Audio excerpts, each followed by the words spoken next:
Aldine, você sabe que eu já te admirava antes de conhecer. Não só pelo que as pessoas falavam, mas pela sua reputação mesmo. O que as pessoas falam acaba sendo a nossa reputação. E eu não acreditei quando em 21 a gente se conheceu. E você não imagina como eu estou feliz de ter você aqui hoje. Olha, a admiração é recíproca. Você pode estar certa disso desde o primeiro dia que a gente se conheceu. E eu que tenho que agradecer essa oportunidade de estar aqui conversando com você e, enfim, trocando ideias. E aquele famoso long life learning é Uhum. isso. Estamos aprendendo cada dia um pouquinho e isso é uma oportunidade de mutuamente estarmos aprendendo um do outro. Obrigada. Eu já contei para você que esse espaço aconteceu porque eu gostaria que as pessoas que não têm acesso a vocês pudessem escutar histórias. Cada história é única e tem muita riqueza. Então, conta a sua história. Com prazer. Eu primeiro dizer como eu sou, quem eu sou. Todo mundo só fala dos negócios e eu sempre falo do que eu sou como pessoa física antes dos negócios. E eu começo brincando, mas é a pura realidade, que eu, antes de ter sido concebido pelos meus pais, eu já vivia as coisas maravilhosas e os desafios das empresas familiares. Porque meu pai era um empresário do setor têxtil, família da minha mãe empresária, depois me casei com uma filha de empresário, meus filhos são empresários e eu sou terceira geração de uma família empresária. Então, minha vida toda sempre foi empresas familiares e os desafios que nós todos temos como membros de uma família em qualquer uma das gerações. Um outro aspecto que eu sempre lembro e as pessoas normalmente esquecem de comentar ou acham que não é relevante, é que eu estou com o motor 7.7 em condições razoáveis de conservação e ativo o tempo todo e não pretendo encostar e pôr como se chama, chuteiras na parede, não, porque eu acho que ainda tenho muito gás para dar e para mim eu não trabalho, eu aprendo o tempo todo. Essa é uma forma de realmente aprender, porque quando você está convivendo com outras pessoas, seja no trabalho, seja de uma forma geral, você sempre aprende alguma coisa. E isso me dá uma satisfação grande. Então, não pretendo, enquanto o motor estiver em condições razoáveis de conservação, continuar a fazendo aquilo que eu faço. Te agradeço muito por isso. A minha história é de uma certa forma interessante. Eu sempre tinha uma admiração, ainda tenho hoje, pós-mortem, dos meus pais. E meu pai era, como eu disse, um empresário do setor têxtil, e eu, com 14, 15 anos, quis trabalhar com ele. E quando você começa a trabalhar com essa idade, numa empresa familiar, que foi o meu caso, eu era um office boy de luxo. Então, aprendi o que era descontar um borderô, o que era a relação com os funcionários, etc, etc. E aquilo foi me amoldando ao longo do tempo. Mas foi uma experiência maravilhosa. Essa indústria do meu pai, ele era sócio de dois irmãos deles, e um dos irmãos, que era um tio que eu adorava, resolveu empreender numa outra atividade. E aquilo, meu pai, que era uma pessoa muito gregária, não foi uma coisa que caiu bem, ele não gostou disso. E dois problemas aconteceram. Primeiro, meu pai adoeceu por essa situação, dessa separação física, não continuavam amigos, mas a separação física do trabalho. E a segunda coisa é que quando um sócio sai, você acaba tendo que indenizar e acertar as contas, e isto, de uma certa forma importante, deu uma situação de caixa complicada para a nossa empresa.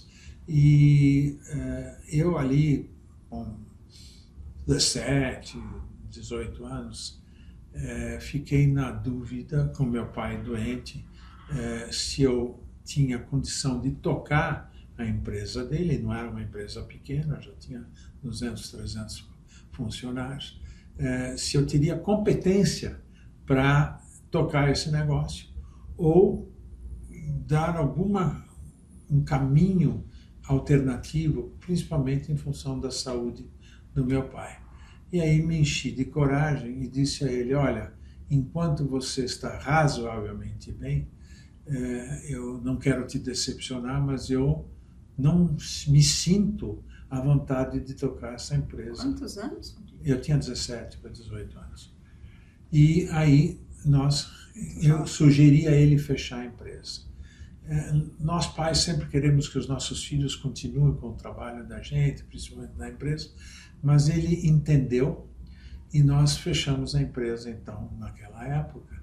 E foi, acho que uma das boas coisas que eu fiz para o meu pai, porque a gente fechou a empresa enquanto a gente tinha recursos para indenizar todos os colaboradores, vendeu equipamento, liquidar todo o passivo, e ele ficou com o imóvel, que com isso ele tinha um rendimento sem ter que se preocupar se no fim do mês tinha receita ou não tinha receita dos clientes. E então foi muito bom, e eu aí sempre quis trabalhar desde cedo, e aí eu estava com 18 anos e fui então trabalhar nas empresas da família da minha mãe.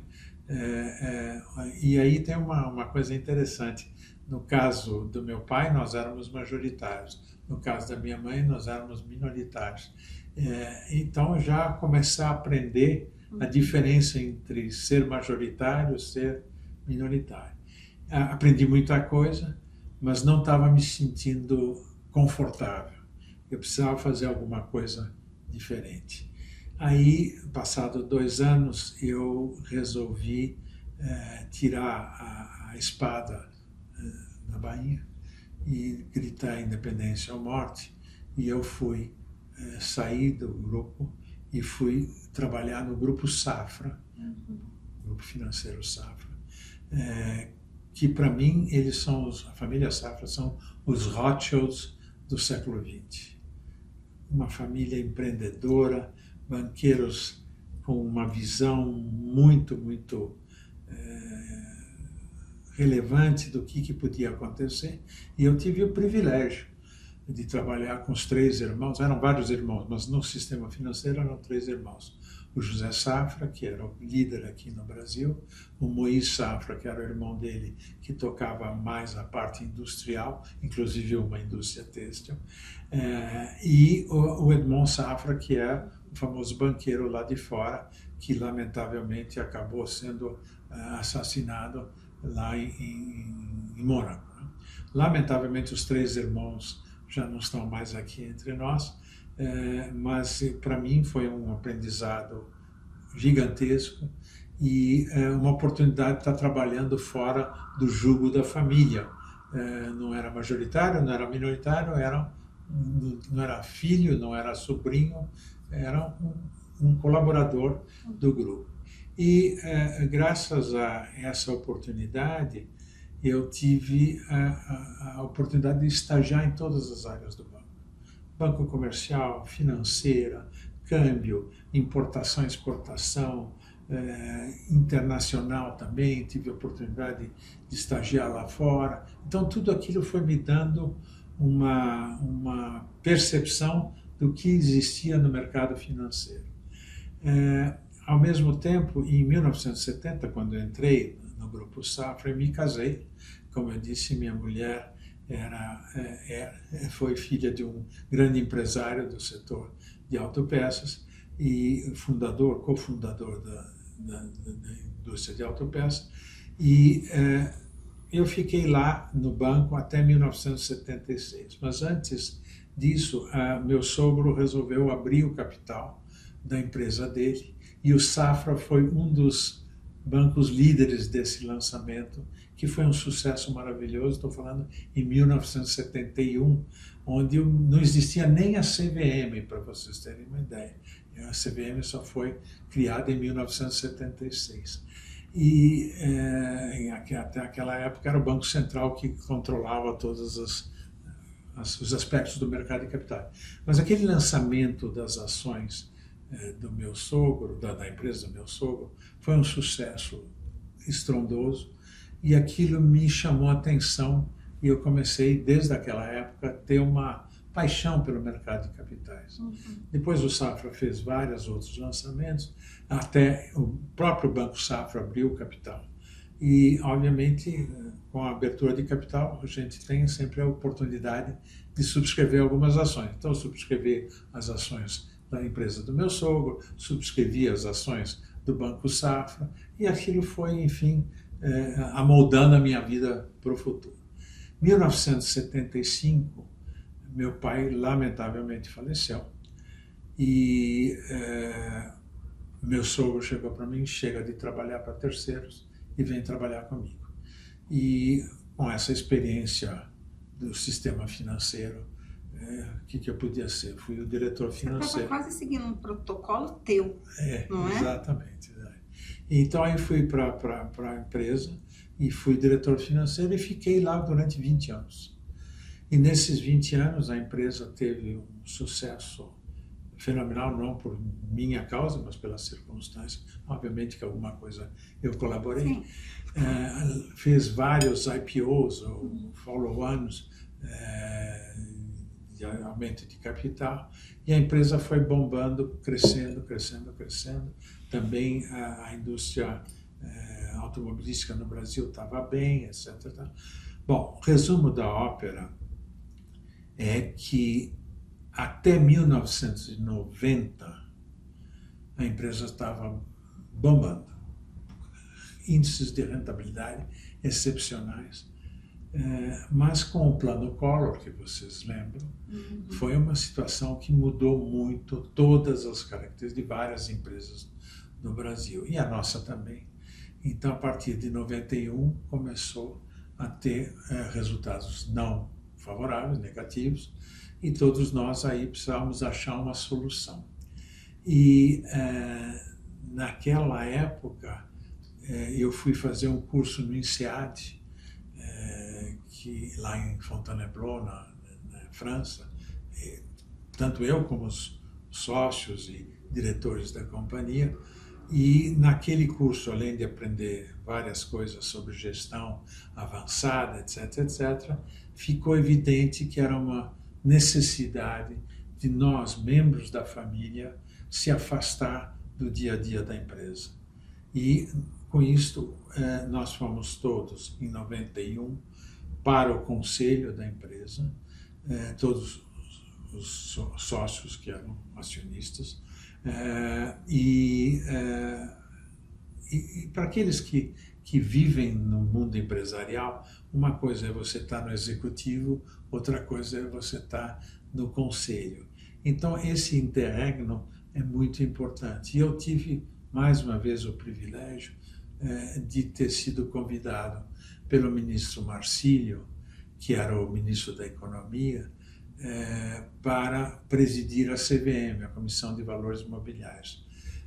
Porque até então, todos os presidentes da CVM eram pessoas muito competentes, indiscutivelmente, mas todos ou advogados, ou membros do sistema financeiro, ou das corretoras. E o ministro Marcílio, que tinha uma percepção interessantíssima sobre o mercado de capitais, disse: olha, não quero nenhum advogado, nem um banqueiro, nem um corretor, eu queria alguém que tivesse uma experiência industrial, que pudesse olhar mais para o lado das empresas. Eu tinha tido a experiência de, inclusive, participar da criação de empresa no exterior.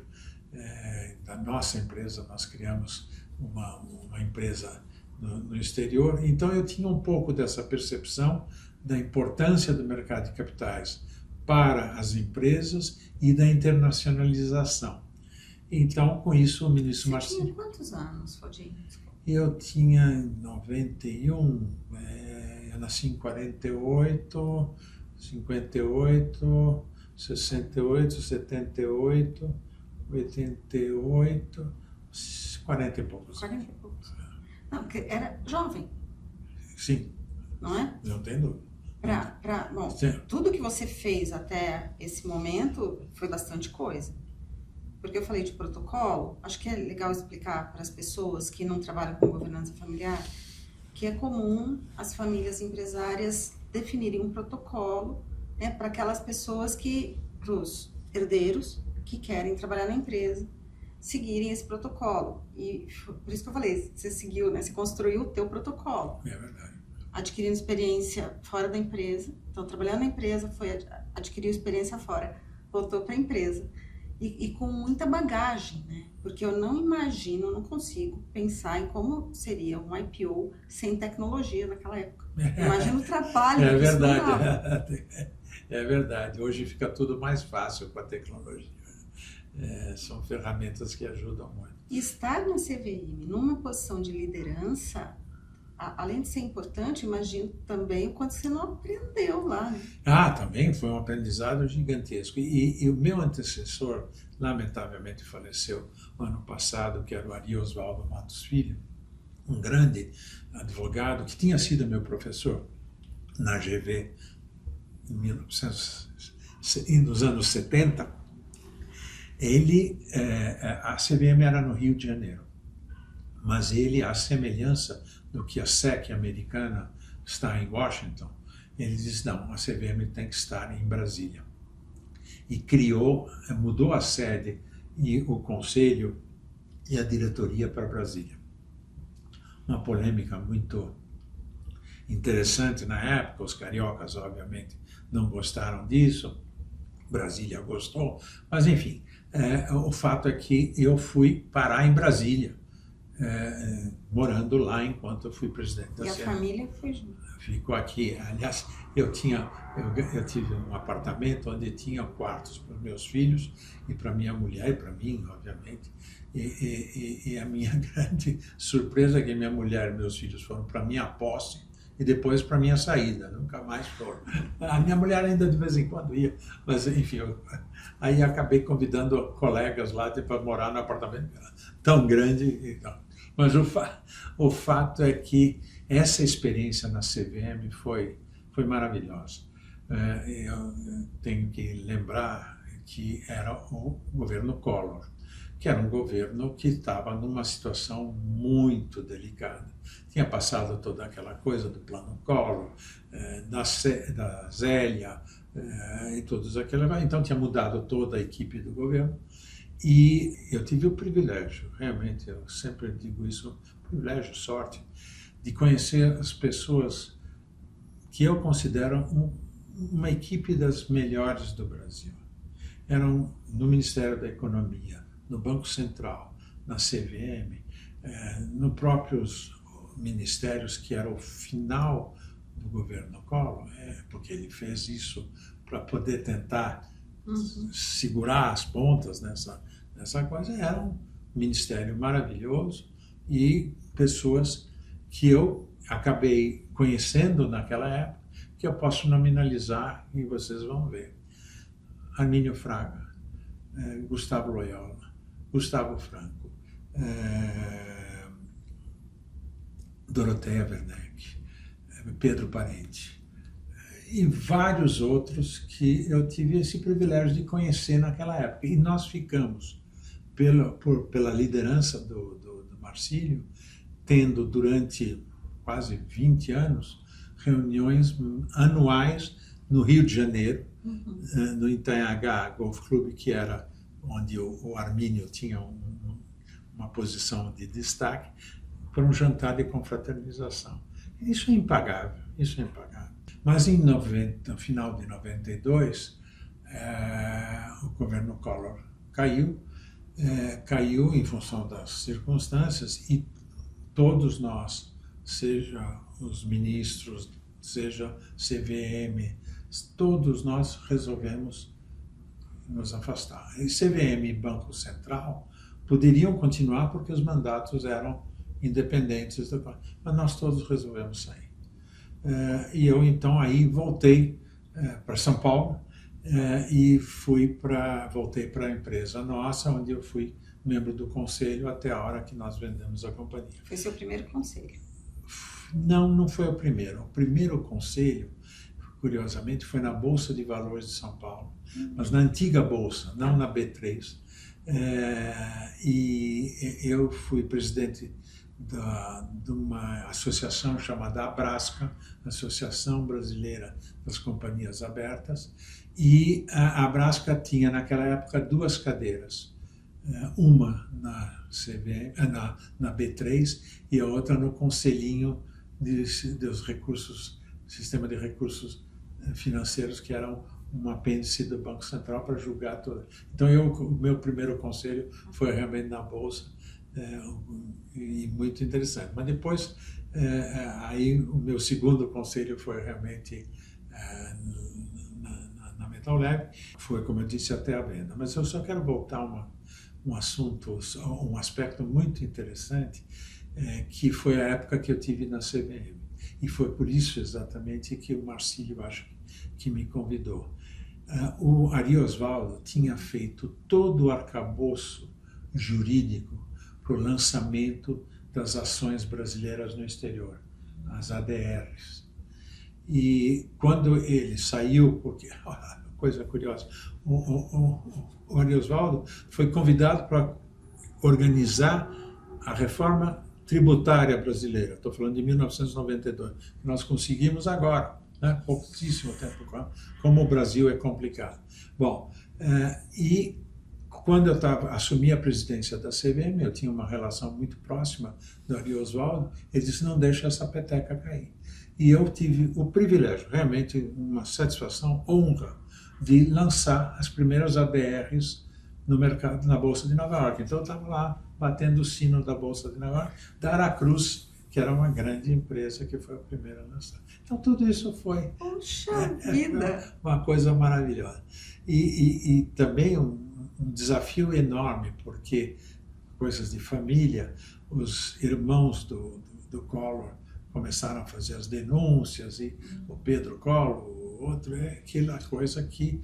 E eu estava lá em Nova York falando para os investidores, dizendo, olha, o script é o mesmo, só mudaram os atores, mas enfim, para poder achar uma solução, e a ADR saiu, graças a Deus, bem nesse negócio. Bom, mas voltando então, voltei para a nossa empresa, e como eu disse, até 90 nós estávamos com uma rentabilidade muito boa, e 91, 92 a coisa complicou, e aí a falta de uma governança familiar, como faz diferença.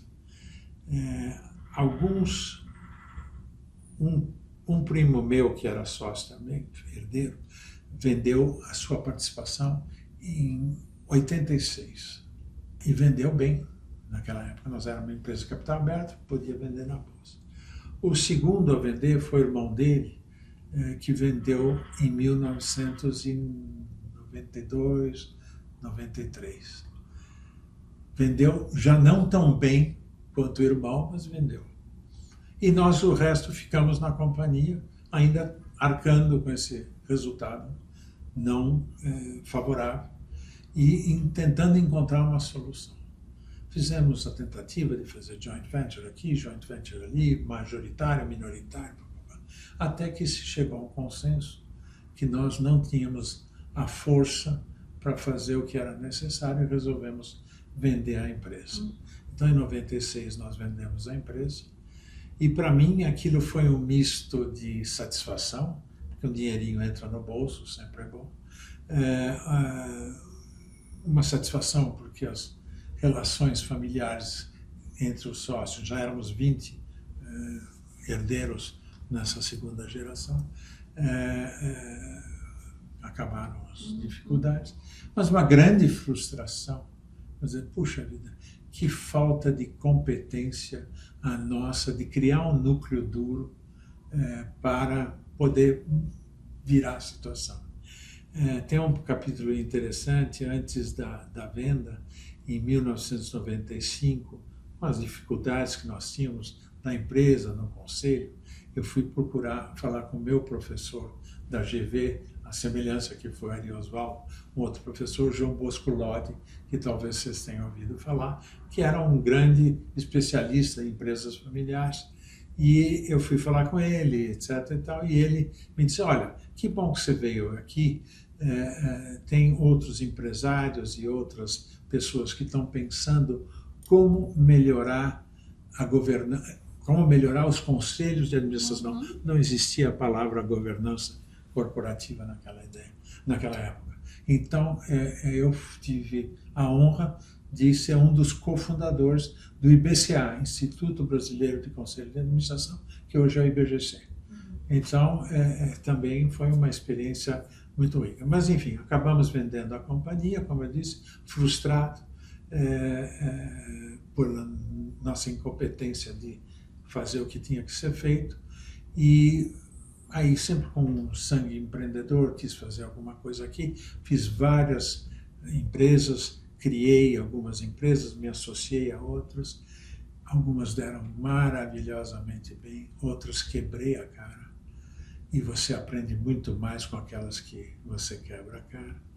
E passei um período difícil enfrentando tudo isso, até que uma conversa com uma amiga minha, tipo você, Cláudia, chegou para mim e disse, para de se lamentar, vai fazer alguma coisa que você vai ajudar os outros e você vai se sentir satisfeito.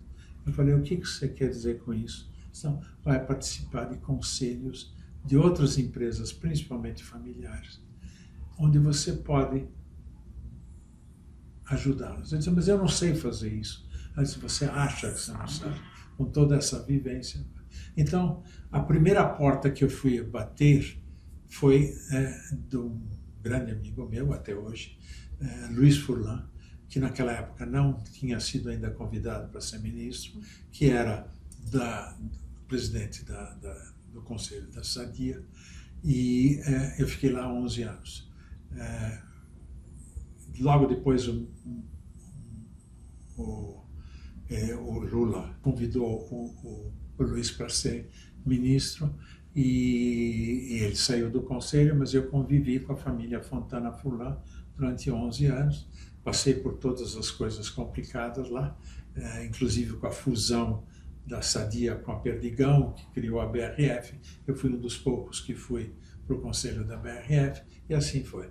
Depois, também tive muito próximo da Fundação Dom Cabral, onde eu tinha, desde os anos 90, sido aluno de alguns cursos, e inclusive essa oportunidade de ir para Fontainebleau foi através de uma parceria que a Fundação Dom Cabral fez com o INSEAD, então eu tinha uma proximidade muito grande com a Fundação Dom Cabral. E a Fundação Dom Cabral, naquela época, criou vários cursos, mas o que mais me encantou foi o PDA, Parceria para Desenvolvimento de Acionistas.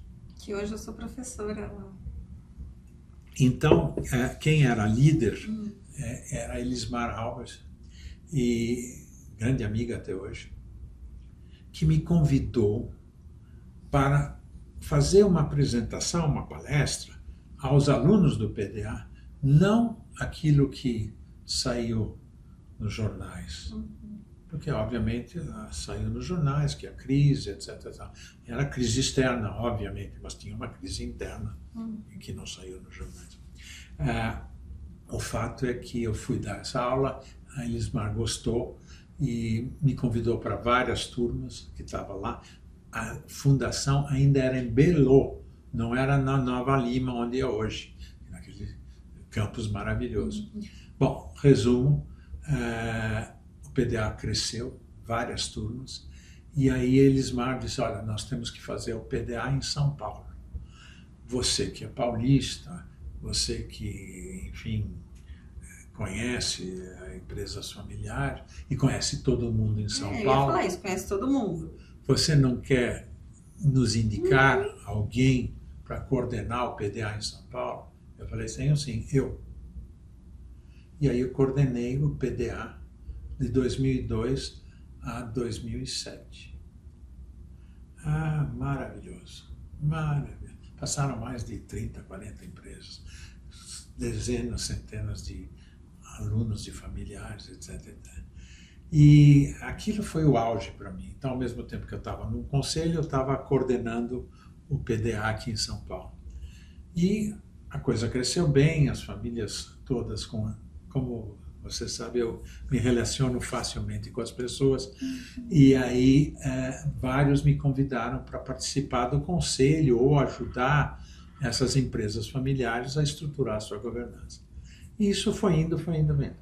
Mas chegou um determinado momento onde a Fundação Dom Cabral falou, olha, nós precisamos criar o nosso campus em São Paulo. E nós vamos tocar o PDA daqui para frente. E aí eu fiquei num dilema. Eu não sou funcionário da Fundação Dom Cabral, eu sou independente, e eu pergunto a mim mesmo se esses clientes que eu convidei para participar do PDA eram meus clientes ou eram clientes da Fundação. E aí eu achei melhor step out e sair. E aí não tinha mais nenhum label, como se diz, né? Uma etiqueta que era a Fundação Dom Cabral, que era Sadia, que era nada. Eu tinha que ser eu de novo. E aquilo foi maravilhoso, porque aí eu fui me apresentando como Faldini, né? Roberto tem milhares, Faldini todo mundo sabe, é a nossa família, não tem outra.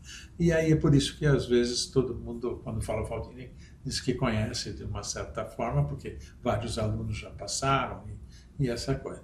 E aí foi indo, e eu acho que desde 2007, 2008 para cá, acho que passei por mais de 30 empresas em conselhos, algumas 10 anos, outras 11, algumas... Grandes empresas, né? Grandes e pequenas também. Peguei empresas pequenas que faturavam pouco no interior e que acabaram crescendo ao longo do tempo. Então foi várias fechadas, nem todas capital aberto. E foi aquilo uma grande satisfação, como eu disse, aprendendo e dando um pouco da minha experiência para não fazer as coisas que nós fizemos errados. E assim foi.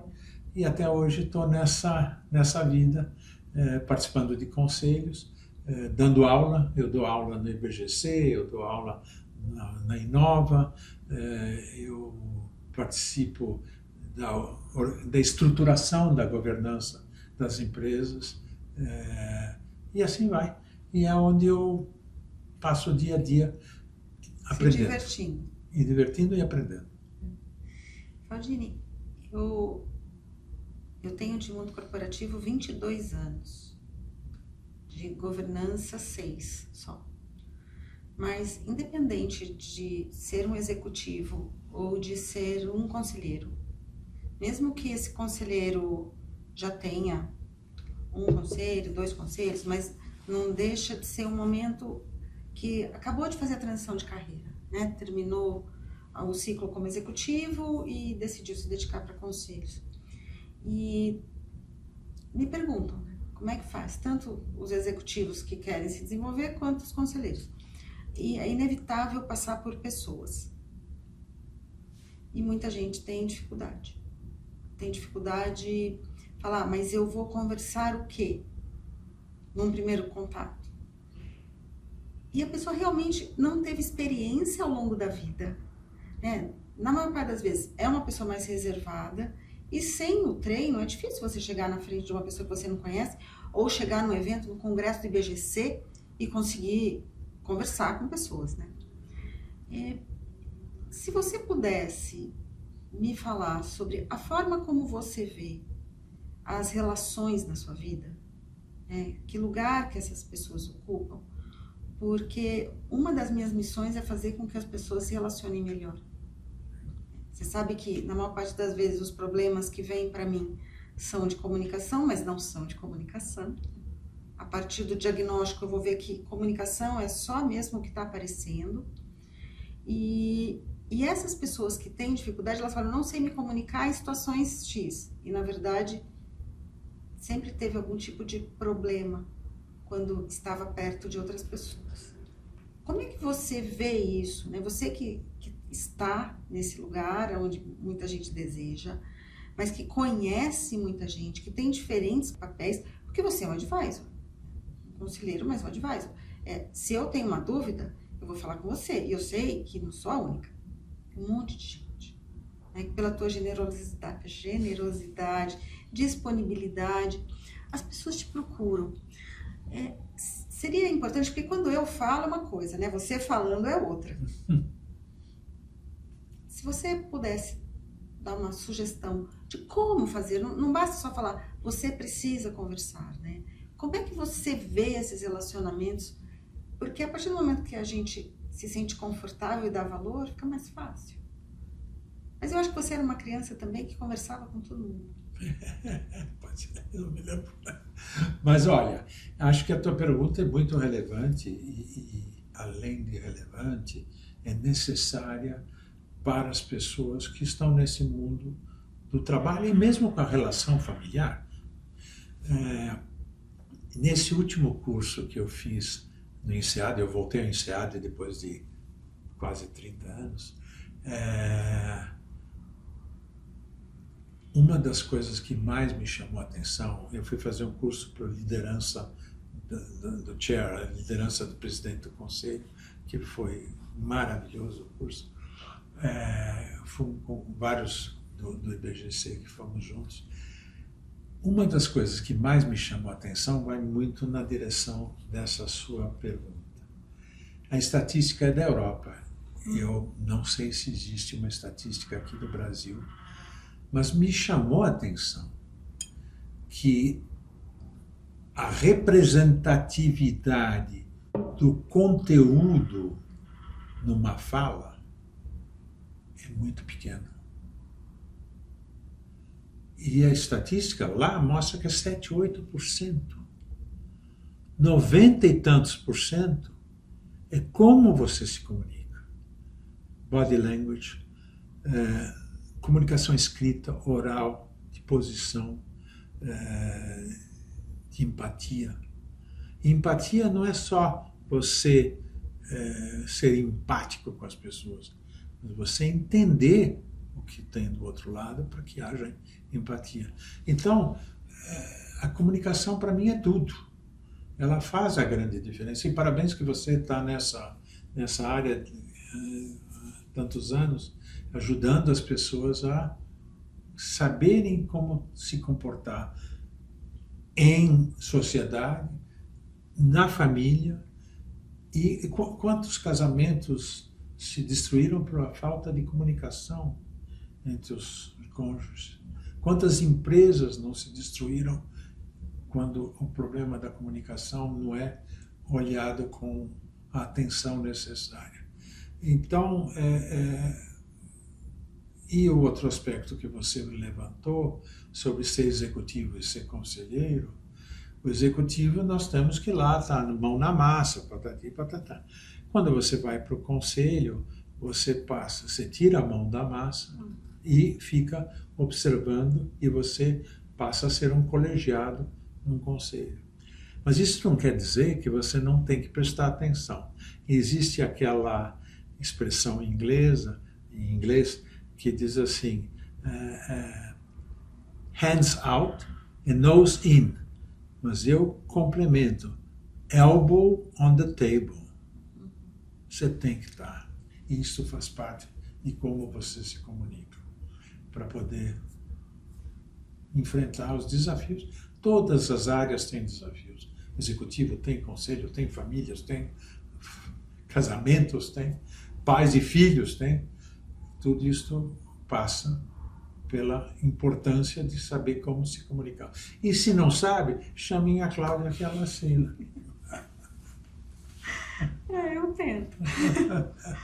Agora, você sendo de uma família empresária e trabalhando com empresas familiares, quem não trabalha com esse universo não tem muita noção, né, do que acontece.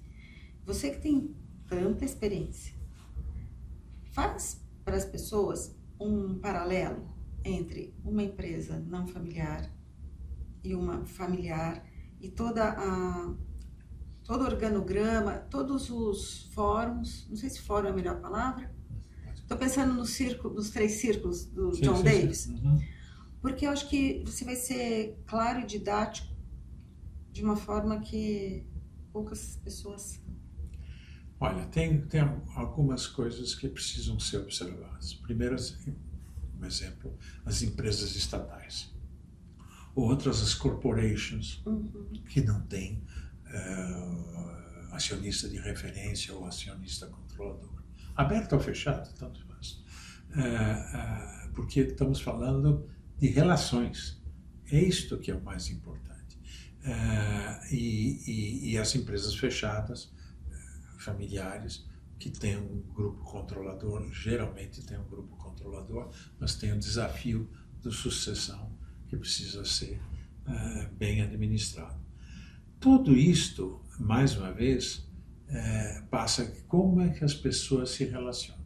As estatais têm uma regra do jogo que tem que obedecer aquilo que existe na legislação, nas regras do jogo, etc, etc. E, principalmente quando é capital aberto, eu acho um horror, com todo respeito. Eu, quando fui presidente da CVM, e muitas pessoas me criticaram, mas eu continuo com essa mesma tese, é que empresa pública, ou seja, empresa que é estatal, aberta, só tem 2 alternativas, ou fecha o capital, ou privatiza. Então, e todas, Petrobras, Banco do Brasil, you name it. Essa é a minha realidade, por causa da influência governamental e política que tem nas empresas estatais. E aí a relação entre as pessoas também passa por essa comunicação entre governos e aqueles que têm que cuidar da empresa. Aliás, isso me lembra mais um aspecto importante dessa área da governança, das melhores práticas, é que a partir do momento que você é eleito conselheiro, você não mais representa XPTO, ABC. Você tem que ser você mesmo. E isso numa estatal é impossível, coisa. Muito difícil. Muito difícil. Então esse também é um desafio de poder dizer, olha, eu estou fazendo o melhor para a empresa e como eu faço o melhor para a empresa, não importa quem é o acionista, eu estou melhorando a situação para todos os acionistas. Mais uma vez, essa relação entre as pessoas é que eu acho que conduz tudo. Seja os negócios, seja a paz que é necessária para você poder conduzir os negócios, seja na busca de novas alternativas. Que todos nós deveríamos ter esse propósito que é pavimentar a estrada para o futuro.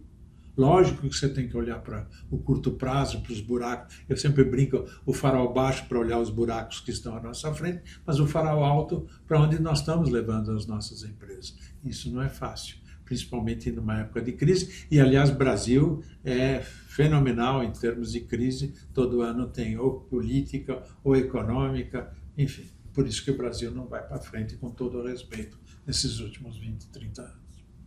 Você sabe que você sabe que eu estudo bastante, que eu sou xereta, que eu estudo de tudo. E eu tenho lido e tenho escutado pessoas bem legais, assim, bem inteligentes, experientes, com teorias também bastante diferentes. A minha conclusão, e isso é recente, assim, tem 1, 2 semanas, é que eu trabalho relacionamento. Porque as pessoas falam, olha, mesmo se você estiver fazendo uma apresentação em público, você está se relacionando ali. E você vai ter pessoas que são parecidas, pessoas que não são parecidas, pessoas que podem ser agressivas, que podem te interromper. Estou pensando até numa apresentação pequena mesmo, numa empresa ou num conselho.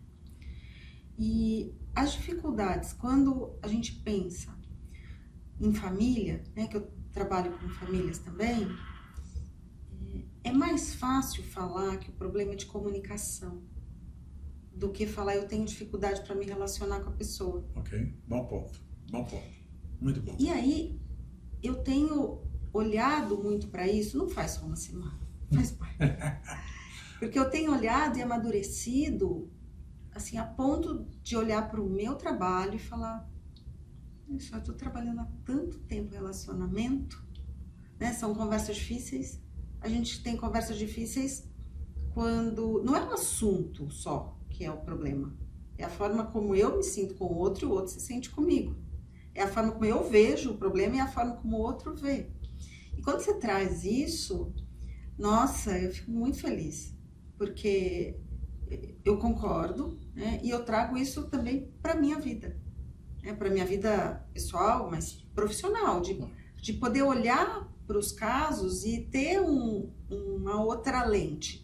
Eu tenho algumas, né? Então, essa lente agora está fazendo parte. Nossa, eu fico bem feliz que você falou isso. A gente não combinou, hein? Mas realmente, as pessoas às vezes mascaram a sua realidade com medo de enfrentar o que precisa ser enfrentado. E somos todos nós, de uma certa forma, fazemos isso. Mas é importante que se fale sobre isso, porque isso acabará ajudando, mais uma vez, seja pessoa física, seja pessoa jurídica, seja trabalhando, seja nas relações familiares, pais e filhos, casais, e na relação da sociedade como um todo. Então, nós realmente não combinamos, mas estamos 100% alinhados. Porque a vida acaba sendo uma sucessão de relações. Mesmo que não seja uma relação tão próxima, você pode ter uma relação distante com pessoas que você convive, por exemplo, sei lá, alguém que trabalha no teu prédio, ou alguém que te atende na padaria há não sei quanto tempo. E você pode ter também uma relação que pode não ser tão profunda, mas não sei se você já parou para pensar, você já deve ter pensado nisso. Eu falo, tudo bem, eu não sei nada da vida daquela pessoa, mas eu gosto dela, porque quando a gente conversa, traz o quê? Bem-estar. Sim. Não é? Tem pessoas que têm uma nuvenzinha cinza em cima delas e aí complica, né? Mas no final, eu ainda acho, mas estou estudando para isso, né, para ter uma conclusão com mais base teórica, que o que acontece mesmo no dia a dia é que a gente busca pessoas que trazem boas sensações. É o bem-estar. Quem quer estar com pessoas que te levam para baixo, que só são pessimistas, que, enfim, acabam estragando o teu dia. Por isso que eu não saio de perto de você, entendeu? Por isso que a gente se conheceu e eu nunca mais deixei você sossegado.